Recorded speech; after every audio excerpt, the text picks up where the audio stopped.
Сәлем достар, бүгін сіздермен лимон қосылған кекстің рецептісін бөлісетін боламын.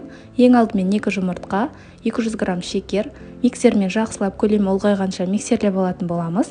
Артынша ерітілген сары май 100 грамм, барлығын араластырып, 150 грамм жылы сүтімізді салып, миксермен баяулатып миксерлейміз.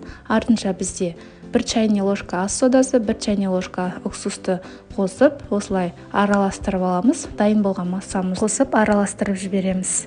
Артынша ұнымызды да илектен өткізіп, барлығын ұнмен бірге 5 грамм разрыхителімізді қосып, миксермен араластыратын боламыз. Жарты лимонның соғын қосып жібереміз. Бұл бізде лимонның дәмін беріп тұрады.